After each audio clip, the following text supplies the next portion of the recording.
everyone, welcome back to Eastwick Cottage Garden. Today we are going to be doing some tree trimming, and we have 5 crepe myrtle trees to trim, and my goal is to get into the orchard area and to prune back my plum tree, peach tree, and volunteer raspberry tree so they can be ready for the season. I know the plum tree and the peach tree are already starting to bud out. There is a large branch that I need to get off of the peach tree because, as I'll show you, but as it gets bigger, the side branch is way too big for the main branch to support it. So I'll show you that when we get around to that. But I'm going to start with the crepe myrtle trees, and this is the first time I'm doing this, so I'm doing this on the recommendation of what I've watched and researched. So hopefully it's going to go well. They're about 5 years old, so they're starting to put on that lovely bark at the bottom, like the older bark starting to put on that lovely crepe myrtle, caramelly looking kind of bark. So I want to be able to support that and support the open shape. So we're going to be doing a lot of pruning on those. So anyway, all right, I want to turn the camera around and we're going to get started. Okay, so it's like 30 in the 30s, but the sun is out, and I feel it's going to be it's going to start getting warm. So I actually wanted to change out because I was starting to get hot in my coat. I just wanted to point out some of the tools that we're going to be using today. I'm going to be using, I think, primarily my battery operated loppers, because there's going to be a lot of branches, especially a lot of big branches, especially on the crepe myrtles that I need to cut off. I also have my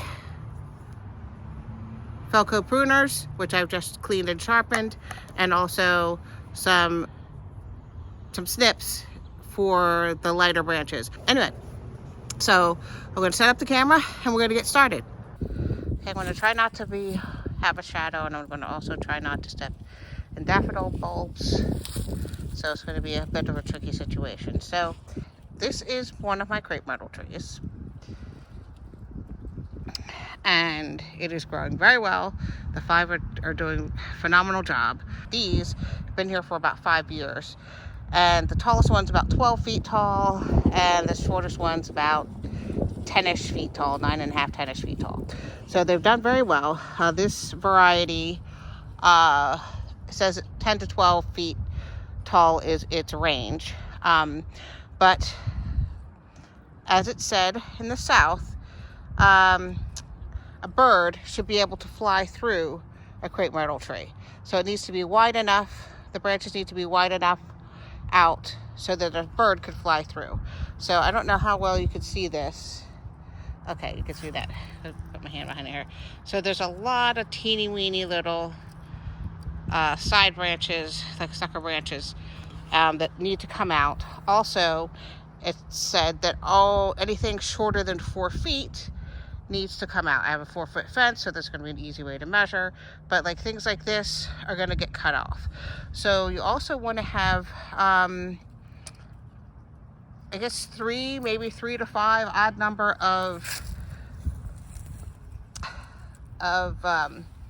strong limbs at the bottom, strong trunks at the bottom to support the tree, and to give it that open V shape. So I'm going to go in here and start cutting things out to try to make that happen. So we're just going to set up the camera and we're going to get to it.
Okay, I'll try to do this from the other side so that we don't get the shadow. But I cleared it out, especially all of the little teeny weeny branches that were there.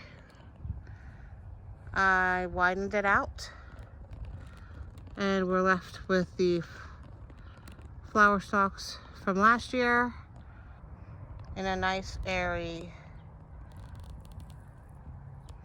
formation. I didn't want to take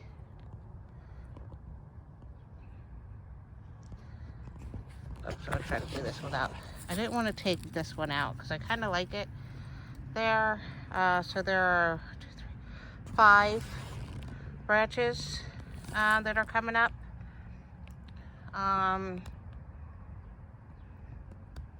This one is pretty tall. This one here, I'm touching this one here. It's pretty tall, and it's kind of facing towards the yard, so I kind of want to keep that one as well.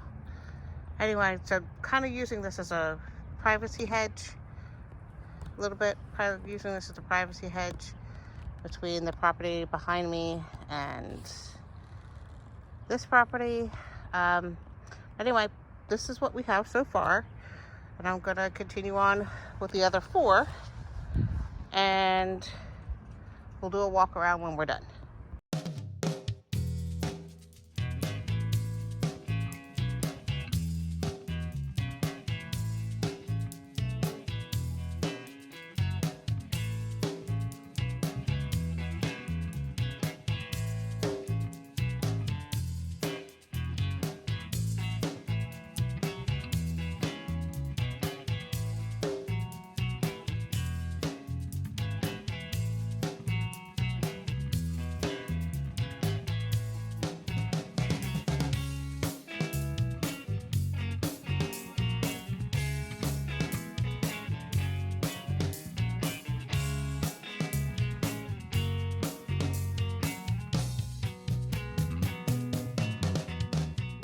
We have finished the 5 trees.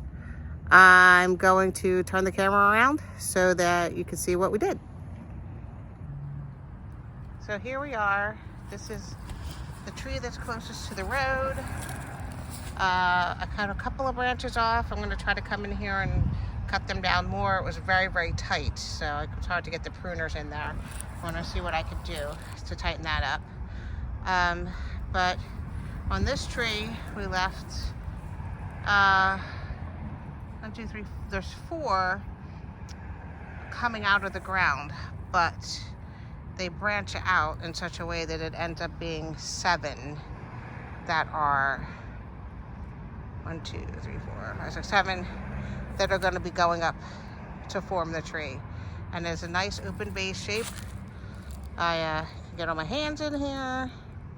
Probably a bird could get through here, and it's much more open. It looks much better. And as you can see down here, the coloring of the bark is what we're going for all the way up the tree. So it's old enough now that it's starting to do that colorized bark. You can see the difference between the newer bark, I think. Let me put my hand back here so you can see the difference between the newer bark and the older bark. So this is the older bark, that pretty smooth look, and then the newer bark that still has, that's pretty rough. So as the tree ages, this is going to continue all the way up the tree and give that classic crepe myrtle look. I'm going to cut out all the little wispy tiny branches in between. Well, here are a few. Here, actually, I'm going to take these off as well.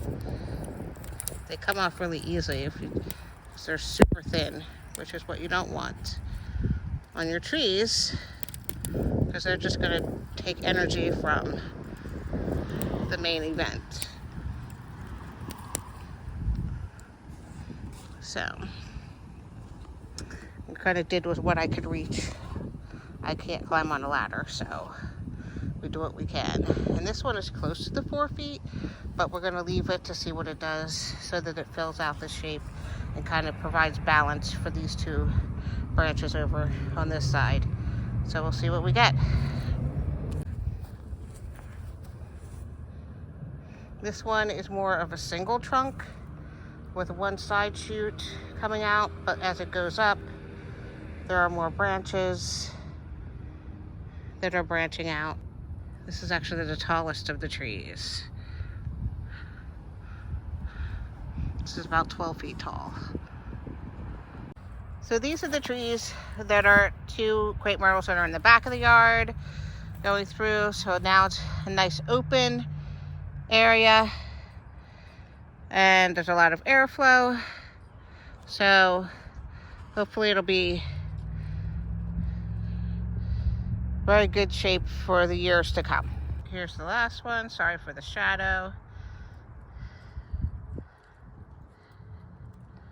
And so it's nice and open and bird flying room. So I'm very glad to have gotten the crepe myrtles done. Okay, so now I'm going to move on to trimming the fruit trees. So I have my plum tree. I'm going to try to work on the raspberry bush a little bit and the peach tree. So I'm going to turn the camera around and we're going to get started with that. So this is my plum tree that I planted last year. I mentioned that before in a couple of other videos. But the center is all dead. Like the center right here is all dead, so I need to trim that out. I'm not going to do a whole lot more. I am going to look at the crossing branches and any little dead wood. I can see a piece of dead wood that's like right here that I want to cut out. But otherwise, since it's such a young tree, I planted it at the very end of March, and we had a cold spell, and it was blossoming out, and so it kind of shocked the tree and killed the top. But the people I bought it from said that it should be okay, and they were correct. And I'm excited to see what it does this year. There's a whole lot of new growth that got on it. You can see all this light brown growth here. All that is new. Like all this is brand new growth. So I'm very excited about that. So I'm going to cut that out, and then I'm going to move on to the peach tree and show you what we're going to do for that. So this is my peach tree that did really, really well last year. Had a lot of peaches, and then the squirrels ate them all, so I got 0 peaches. This year, we're going to reduce the size of the tree a little bit and then put some netting on when the peaches are starting to ripen so that I can actually have some peaches. But this branch right here, you can see right where I'm pointing, this one up here, is too large for the tree to support over time. So the side branches should be 1/3 or less of the main trunk in order for the main trunk to be able to support it. So they're about equal in size. So if any strong storm came further down the line as the tree grows, it could potentially snap and really damage the tree. So I'm going to get that out of here now. I'm going to need a saw to do that. I'm going to do that, and I'm going to clear out any of the small branches. So this whole limb is going away, so we don't have to worry about that. I'm going to focus on this one here and clean up some of the smaller branches and kind of top it a little bit. I don't want it to be any more than 8 feet tall, and it's about that now, a little bit more. So I'm going to trim that down a little bit, and that's what we're going to do. So I'm going to set up the camera and we're going to get to it. So this is my friend Jeff. Hello. He is going to be helping me do this because I physically can't actually saw this. So he's going to be helping me out. So you'll see him in the frame of the video to do this. Say hi, Jeff. Hello.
So we tackled the peach tree.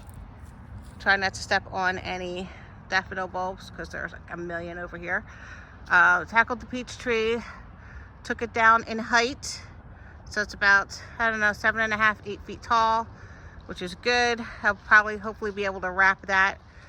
I'll probably have Jeff come back and help with that thing. But when the time comes, but we have some branches here, and I'm gonna walk out so you can see that is now in a single line. It's a bit tilty. I did put last year, pulled it back with some staking. I might do this year, or I might give it a year to try to right itself now that it doesn't have the weight of that other branch there. But overall, I think we did well with this, so we're going to move on to the plum tree. But the reason why I can't do it with my other thing, because it's dead. So dead, learned this from Jim Putnam from HortTube, that to cut dead wood, you shouldn't use your pruners because it really can damage them. They actually make an anvil pruner that is good for dead, for dead wood. So anyway.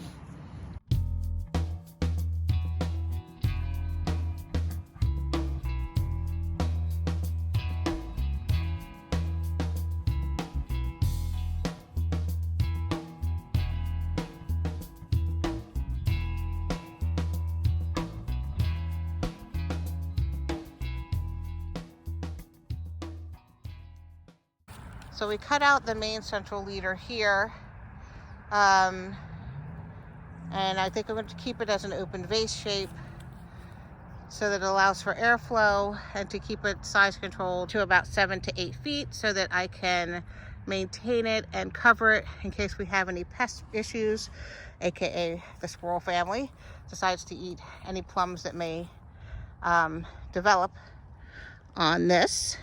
So this is this. I'm going to move over real quick to the raspberry bush, and then we'll be done for the day. Okay, so I'm going to be cutting this raspberry bush to trim it up a little bit. So with the raspberries and blackberries as well, you have what are called primo canes, which is the first year growth, and then you have the second year canes, which are the ones that are going to produce the fruit. So this actually came up out of the ground last year. So all these canes are primo canes, were primo canes last year. So it probably, we're hoping that it'll produce fruit this year. So I'm just going to kind of untangle this gnarliness and pick a couple of good 2 to 4, well, maybe 4 to 5 good upright branches to maintain and to kind of clear up this gnarliness for a bit. Anyway, so I'm gonna get going on that. I'll show you when I'm done, what it looks like when I'm done.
Okay, so we're able to pull a few canes out. I might do some more, a little more tuning. It was very sticky, as you could see. It was stabbing me all over the place. So hopefully we could get some, wild raspberries this year from this plant. Okay. All right, everyone, thank you for coming along with me while I did the trimming of the crepe myrtles and the fruit trees. I hope you were able to enjoy it and maybe get some inspiration. If you have any feedback, please let me know. It's been a long day, actually, but I was thankful for Jeff to come and help me take care of some stuff and help me with the cleanup of it. So that was very, very helpful. Thank you so much for all the subscriptions and the likes and the comments, and I really appreciate them very much. And it's very, very nice to have a community and to watch the community grow. So I hope you enjoyed this, and I look forward to seeing you in the next video. Take care. Bye-bye.